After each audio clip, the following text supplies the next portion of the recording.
Hello students, welcome back to our channel. Again we are here with a new question of JMAs 2024. I hope you are doing well in your preparation. जैसा कि आप लोगों को पता है कि हम अपने YouTube चैनल पर डेली एक क्वेश्चन अपलोड करते हैं जो कि जेईमेन से रिलेटेड होता है और उसके पीछे जो कॉन्सेप्ट होता है उस कॉन्सेप्ट को समझाने की कोशिश करते हैं।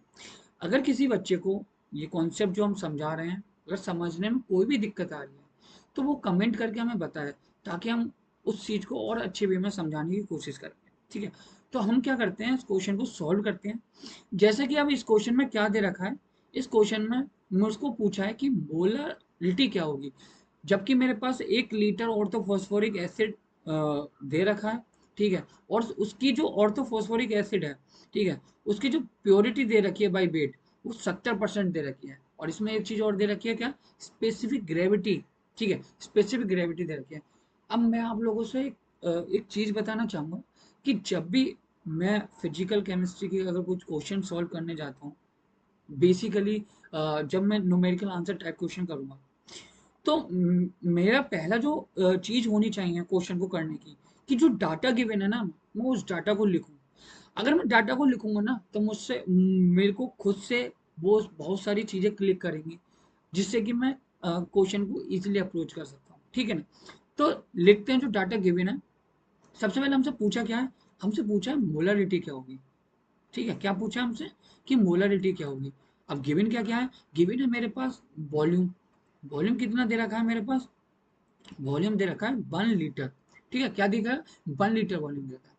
अब देखो ये प्योरिटी बाई वेट का मतलब क्या है, इसका मतलब है कि जो वेट बाई वेट है ना, जो वेट बाई वेट सॉल्यूशन जो दे रखा है वो इक्वल्स टू है कितना, 70। ठीक है, 70% दे रखा है। और दूसरी चीज स्पेसिफिक ग्रेविटी, स्पेसिफिक ग्रेविटी। अब कुछ बच्चे सोच रहे होंगे कि ये स्पेसिफिक ग्रेविटी क्या होता है। अब स्पेसिफिक ग्रेविटी कुछ नहीं होता, स्पेसिफिक ग्रेविटी जो होती है वो डेंसिटी ही होती है। अब इस क्वेश्चन में स्पेसिफिक ग्रेविटी देके तुम लोगों को कंफ्यूज करने की कोशिश की गई है, लेकिन तुम लोगों को कंफ्यूज नहीं होना है। स्पेसिफिक ग्रेविटी का मतलब क्या होता है, स्पेसिफिक ग्रेविटी का मतलब होता है डेंसिटी। स्पेसिफिक ग्रेविटी बोलो या बोलो क्या, डेंसिटी। ठीक है ना, तो डेंसिटी जो गिवन है वो कितनी दे रखी है, वो दे रखी है हमारे पास 1.54 ग्राम पर सेंटीमीटर क्यूब। अब देखो कुछ चीजें ना तुम ना जो यूनिट्स दे रखी है ना उस यूनिट से समझने की कोशिश क्या करो। जैसे ग्राम पर सेंटीमीटर क्यूब जो है वो किसकी यूनिट होती है, डेंसिटी की होती है। तो स्पेसिफिक ग्रेविटी क्या हो जाएगा, डेंसिटी हो जाएगा। ठीक है ना, तो यहाँ डेंसिटी गिवन है। और मोलर मास मेरे को पता है, molar molar mass of H3PO4 equal to कितना दे रखा है मेरे पास, 98 ग्राम पर। ठीक है, अब देखो जैसे कि हम लोगों ने पढ़ा है, जो हम लोगों को पढ़ाया जाता है कंसंट्रेशन टर्म के अंदर, हम पढ़ते हैं मोलरिटी का फॉर्मूला। तो मोलरिटी का फॉर्मूला क्या होता है, वो होता है molarity equals to number of moles of solute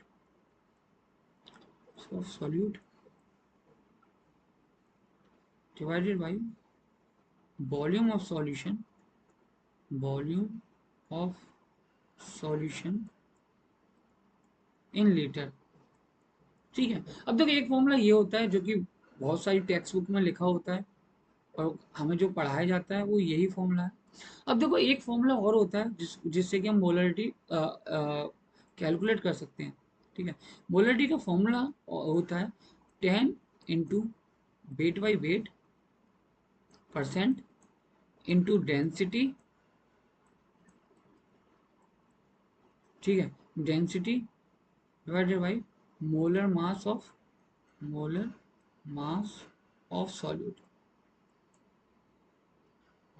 ठीक है, ये एक फॉर्मूला ये होता है। अब मैं आप लोगों से चाहूंगा कि आप लोग ना इस जो फॉर्मूला जो गिवन है उस फॉर्मूला को हाईलाइट करके अपने नोट्स में लिख लें। ये बहुत ही इंपॉर्टेंट फॉर्मूला है जो मैं आप लोगों को बता रहा हूँ मोलरिटी का। ठीक है, इस फॉर्मूले को अपने नोट्स में लिख लें ताकि अगर इन फ्यूचर इस टाइप का कभी क्वेश्चन आए तो आप इजीली कर सकें। ठीक है ना, तो मोलरिटी क्या हो गया, अब मैं इसको एम से डिनोट कर सकता हूँ। तो मोलरिटी इक्वल टू क्या हो जाएगा, 10 into weight by wait percent into density. ठीक है, अपॉन में molar mass of molar mass of solute.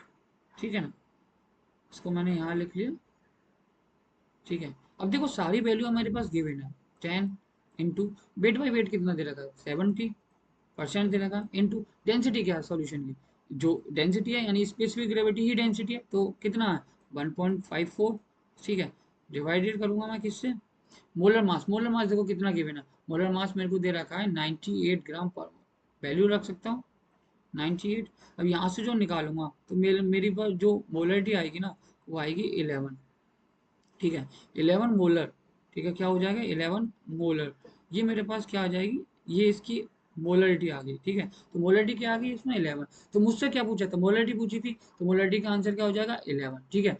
तो हमने इस क्वेश्चन को समझा। अगर किसी भी बच्चे को इस क्वेश्चन में कोई भी डाउट आ रहा हो तो कमेंट करे, हमसे पूछे, हम डेफिनेटली उसका रिप्लाई देंगे, और जो उसको समझ नहीं आ रहा उसे समझाने की कोशिश करेंगे, ठीक है।